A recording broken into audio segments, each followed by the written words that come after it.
Are you ready to become awesomer? Hello, everyone. My name is Umar. I'm your host on the No Limit Selling podcast, where industry leaders share their tips, strategy, and advice on how you can become better, stronger, faster. Just before we get started, I've got a question for you. Do you have a negative voice inside your head? We all do, right? I'm going to help you remove that voice in under 30 days guaranteed. Not only remove it, but transform it. So instead of the voice that sabotages you, there's one that propels you to much higher levels of performance and success. There's a link in the show notes. Click on it to find out more. All right, let's get started. Hello, everyone. Welcome to another episode of the No Limit Selling podcast. Today, we want to talk about the bane of existence when it comes to hiring salespeople. I mean, it's so hard to pick someone that's going to be the right fit for your company culturally. Also, will they actually perform? Because oftentimes, everyone looks good on paper and looks and sounds great on an interview, then you hire them. And in sales, sometimes you don't know for 6 months or 9 months into the journey that, oh my God, I made a mistake. And it can be costly, it can demoralize the team, and it can financially impact the company in a significant way. And just before I let Stacey come on, there's just one other data point I wanted to share. That the cost of replacing a salesperson, according to back then, the Society for Training and Development, was 250% of their annual salary, which is a significant investment, especially if you make the wrong decision. Stacey, welcome to the program. Well, thank you. And yes, that statistic, I hope, causes everyone to stop in their tracks and pay attention. Yeah, because it seems like, oh, we're losing Bill and that's going to be okay, but we'll find somebody else. And it's like, good luck, because finding great salespeople, it's hard to find because either they've started their own businesses or they're gainfully employed and setting the world on fire for someone else. Yeah, absolutely. Well, I always say that it is the sales training that's actually causing people to leave the sales profession. Sacrilege. How dare you say that? No, tell me why. What are you thinking? All right. It comes back to psychology. Most sales training programs are the same sales training programs that have been taught for 50, 60, 70 years. Mm-hmm. There are two things that salespeople get taught right away. Mm-hmm. How to memorize a script in order to overcome objections. Now, training people to expect a no is immediately debilitating to that person. Psychologists have done tons of studies. The word no, N-O, most people will avoid at all costs. So let's think about this. A lot of people go into sales because they're good with people. They love people. Right. They don't want to produce a no from somebody they're talking to. The natural state of affairs of a human being is collaboration. So they're immediately taught to go against their nature, that sales creates them to be somebody they're not, and to get used to it, grow thick skin, because you can expect to get no's. Also, And so what let's I pause say there. is, isn't that ludicrous? So let's kind of examine that. So right now I could pick up the phone. There's a bunch of companies right behind me in office buildings, and I could call them and go for an appointment. Out of 20 calls, how many do you think would say, oh my God, Umar, we've been waiting for you all our lives. Come see us. Not a lot, right? The statistic is always 10% if you're lucky, closer to 1 to 3%, right? And it isn't so much that the person saying, oh my God, I have to talk to you. It's you probably got a person who doesn't know how to say no. There are still a lot of people who don't know how to say no. That doesn't mean they're saying yes. True. So help me balance the two. So you're saying training salespeople to handle objections is a bad thing, but yet they're going to experience a lot of people saying no thanks. And it's No, if you follow the old school, yes. You asked me to, what do you do instead? And I'm going to share this with you. So especially with the rise of social media, it is very, very easy now to go and research the people we want to have conversations with beforehand. It is very easy to start following what they're putting out there. It is very easy to find out how they want to be contacted. Mm-hmm. And it's very easy to ask them questions through social media, not the questions that I get all the time on LinkedIn. Are you looking for somebody who does da da da da da da da? It's like, that's not the question I want to be asked. I want to be asked, I understand your position in the company is X. Would you be open to sharing with me what are some of the challenges you're facing when it comes to whatever I'm selling? So let's say I'm selling copiers. I understand your department is the department that purchases the copiers for your organization. May I ask you what copiers you have in place now and what challenges or difficulties you may be having with those copiers? I might be able to help you resolve those problems. Like, there's a question to put out there. And if the person wants to talk about their copier situation, they'll let you know. So hold on just for a second. So I'll tell you something I saw the other day. I was driving by and I saw this sign and I didn't have time to take a picture of it, but it's one of those stickers on a traffic light.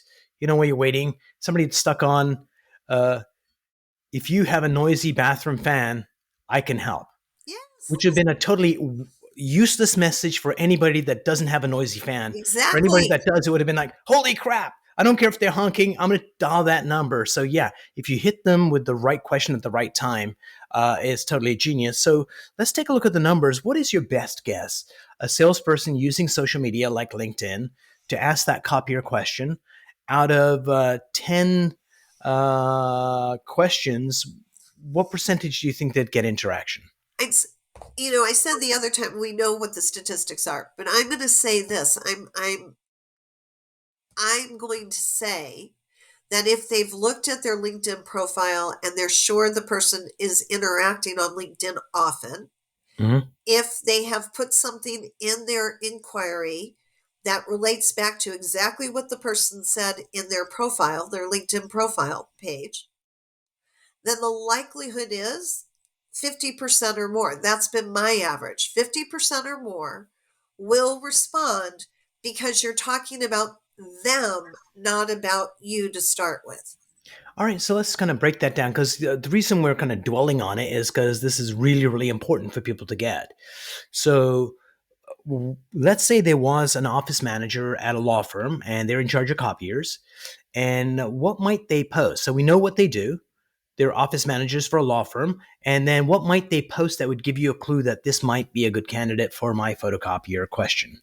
Okay, well, normally if they've got a LinkedIn profile, and they're an office manager, they're going to say this is the firm that they work for.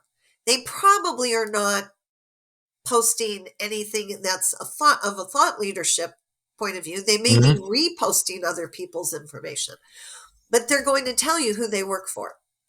Now you can go research the company, the law Mm-hmm. firm. What kinds of clients do they have? What kind of workload is out there? And so when you're contacting the office manager, if you're the one selling the copiers, then you would say, I'm reaching out to you because I understand your firm works for these very large, prominent clients. I'm sure you must do a lot of copying. Hopefully, you know a lot about legal documents, and if you're representing copiers. And I know you're the office manager, which means you're the person most likely to make the decisions. I would love to know what challenges you're having with the copiers you have now. That would be how you would start the conversation. Okay, good. So you wouldn't know that they have a problem, but you know this is their job, this is what they do, and so the likelihood goes up. And especially if they interact, and I think what's kind of interesting is this: is you and I could be sitting on a plane, and it's like a nice lady, nice man, and it's like, "Hey, Stacey, how are you? I'm fine. Umar, how are you? Great. Now shut up and let me be on the flight." But it's like, oh, I'm in Toronto. Oh my God, that's my second favorite city. Then all of a sudden we'll be chit chatting Yes, away because we're part of the tribe. And so, yeah, so it's like, do you have a problem, issues? Let me know. And it's like, oh my God, somebody is syncing up with me and they want to have that conversation. right. And so that's through social media. What I also used to happen, and I'm not sure it's happening as much anymore, is getting involved with the associations that support the people who, with the job titles you want That to you connect have for with. Target. Yeah, absolutely. Okay. Like right there, that association is doing a ton of research on whatever that job title is and those people because they want to keep those people as members. Partnering with the association is another way to be able to jump the hurdle, to be able to be seen as somebody who's already serving those folks with that job title and that job function, so that you, if you're reading what the association is saying about those folks in that position and those companies, Mhm. you're going to have lots to talk to them about. You don't have to say, hey, here's my company and this is why we're better than another one. You can say, I know you're a member of the such and such association. I'm very much involved too. And so what is the value that you're getting out of the association? Or did you see this article that the association published? Being of value and, like you said, being part of the tribe, very important. And I think another part that there's a ton of data out there in the world to get, but a lot of that data is useless unless you have the ability to gain insight from that data. And I think when you share those ideas with your office managers or whoever your target is, and you give them the insight that that data means, is a huge value to them. It's like, oh, okay, so I'm being underpaid here. This will help me get a raise, Exactly. or here's a new trend coming. Like we're going to have to like secure uh, copies because of security concerns, and this is an article around that. I thought you'd find it useful. Is huge in building that relationship. Exactly. That's valuable content of interest to them. And what's not of interest to them is a product brochure. That is not of interest to them at the beginning when we're building relationship. It's exactly the kind that you just talked about. So right behind me is a building with a big sign on it. It says Salesforce. So somewhere in that building, they have several floors, I'm sure, and that's going to be my next target. Is going to be Salesforce. If you're out there, Salesforce, know that I'm coming for you. So certainly, I'll be reaching out to the sales leaders there because we play in the sales area as you do, Stacey. Yes. And so part of the strategy is Sales Navigator to identify who the 10 or so people are that we want to engage with. Yes. We'll be connecting on LinkedIn. Yes. And what we do, or what I do, is what we're doing right now, is having you on a podcast and adding value to the world. And that's been a good strategy for us for getting conversations and connections and relationships with the people we want to do business with. And part of that is them directly, and part of that is bringing brilliant people like you on No, that are thank you. talking about the issues that their salespeople are facing. Yes, and this is value added content, being not only inviting them to come on, but also sharing the episodes with them. Does your sales team know about this podcast, which might all the experts here, and you're actually saving them money on sales training. Like you could Yep. take your podcast, go to sales managers, and say, I'm reaching out to make sure you know about my podcast. I bring guests on and that would save you thousands of dollars in bringing them into your organization to get the same information. Here's the link. Please feel free to share with your sales team. All right, you can do a mic drop and leave now. So, Stacey, why don't you and I, we're going to go after the real estate business. Yes. We're going after realtors and team leaders. Yes. And so you and I are going to strategize how to go do that. The one thing Did I you know like my about husband's a realtors, realtor? So I have oh, I, kind of an inside track on oh, this one. nice. So you're sleeping with the enemy. I love that. Uh, so one of the nice things about realtors, like when you have pharmaceutical reps, it's kind of hard to find them, but realtors Oh, put that their, is, it's hard to find oh, just kidding. Compared them. to Okay. realtors, they put their faces on a bus with a telephone number. Yeah. Uh, And so realtors are super easy. They're like, they want to be found. They give you the email, the Instagram, their telephone number. They answer the phone 24/7. It's like totally amazing. Yes. So we want to do a campaign using social media to reach out to, let's say, the top 200 realtors in America. We know what the list is because a lot of organizations do that. And now we want to head out and go get them. What Okay, would you? so there's terminology you're using that I cannot get behind because Oh, good. I this is where I shift. So I'm going to be the paradigm shifter here. Yes. I don't think of it as a campaign. First Hmm. off, I take campaign out. I know who my ideal audience is. I also don't use the word target because nobody likes to feel like they've got a target on their head. So, Unless it's attractive women looking for me, in which case I'm quite happy. Thank you very much. But please go duly on. I noted. get the point. Yes. Duly noted. That for my ideal, what I'm looking for is who matches my ideal audience profile.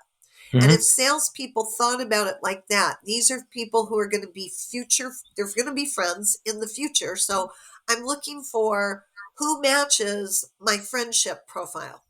Hmm. Obviously, the friendship is going to start around solving the problem of the person with my product or my service. I know Yes. that. It still, the friendship concept put in the brain makes us do things differently than we would if we thought we were going to do battle. So I want to say Yeah. that first. Hold that thought just for a second. Stacy, can you and I sleep together? And of course, I'm kidding. Don't get your husband to come get me. But sometimes when we go into sales, it's like, buy my thing. It's like just right out of the gate. And it's like, whoa, whoa, whoa, whoa, whoa. That's right. We haven't had a coffee yet. That's You don't right. know me. I don't know you. And if we did it in a social situation, everyone would go, no, no, don't do that. That's bad. But somehow in sales, oftentimes people go for a, hi, I help realtors double day of sales. And you can get this amazing course. And it's like, I don't even know who you are. And so, yeah, definitely. Okay, And so having that filter of friends makes perfect sense. I love it. And especially with realtors, because a lot of realtors didn't go to business school. They don't Mhm. come from a corporate background. They got into this realm because they do love people and they do want to help people either get into their best homes, or if they're in commercial real estate, yes, you can be a little more busyness over there. And I'm saying most realtors are dealing in the residential arena.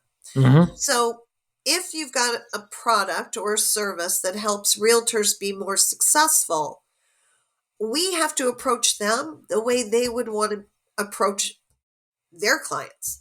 And that is through getting to know them personally. Now, the beautiful thing, like you said about realtors, is one of the things they've done very well is they've gotten on social media, Hmm. because it really, for them, other than going to all sorts of different in-person events during what's happened the last couple of years when they couldn't do that, they had to learn social media. So it is very easy to identify who they are, what they sell, and how they present themselves. So being able to connect with them to find out, why did you become a realtor in the first place? Like, they don't get asked that question. It's like, yeah, I've got a service, but before I even see if it's for you, I'd love to know, why did you become a realtor in the first place? That's a really good question. We've spoken to thousands of realtors, and not once have I really asked that question.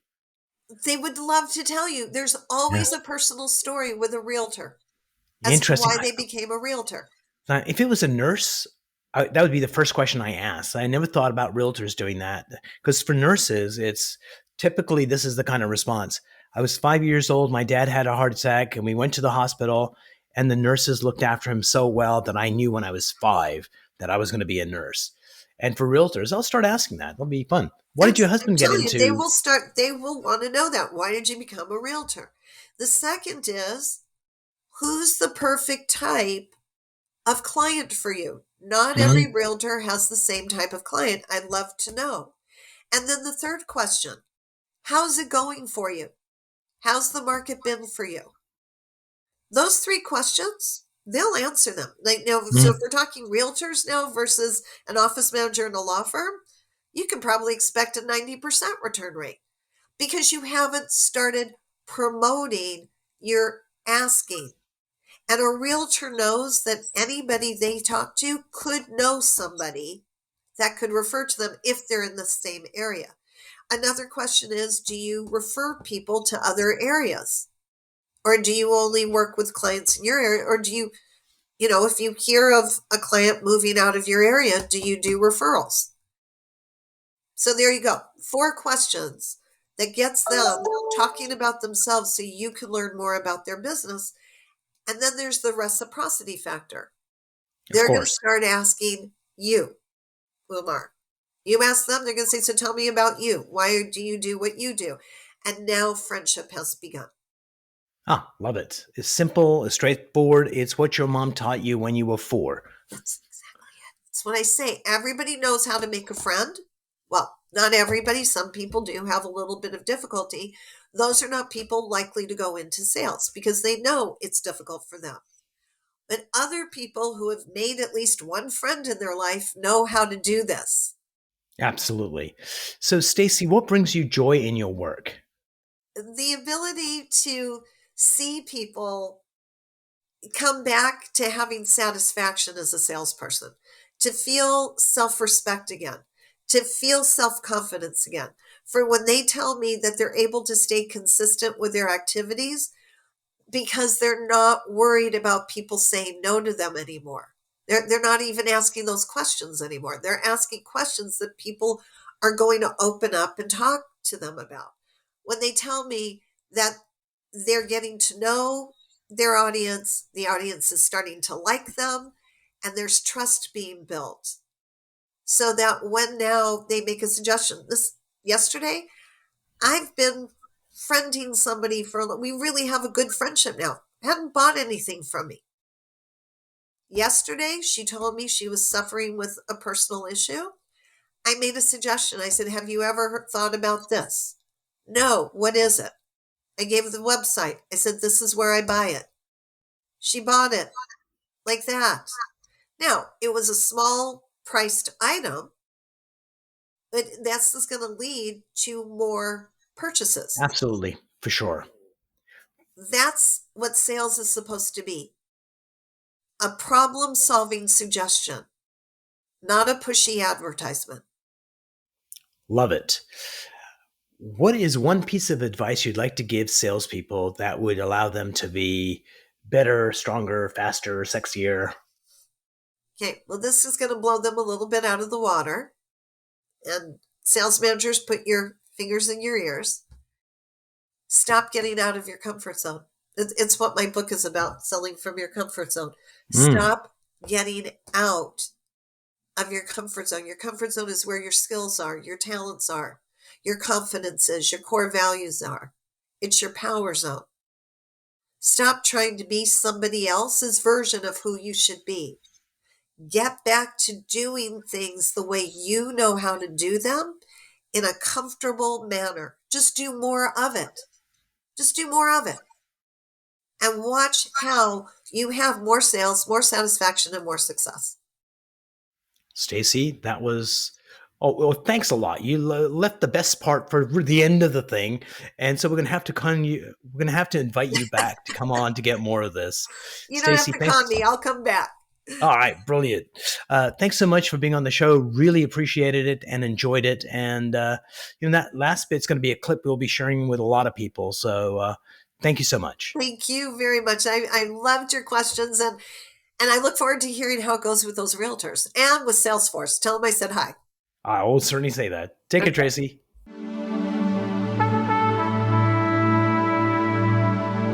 If you enjoyed this episode, please go to iTunes and leave a 5-star rating. And if you're looking for more tools, go to my website at nolimitselling.com. I've got a free mind training course there that's going to teach you some insights from the world of neuro-linguistic programming, and that is the fastest way to get better results.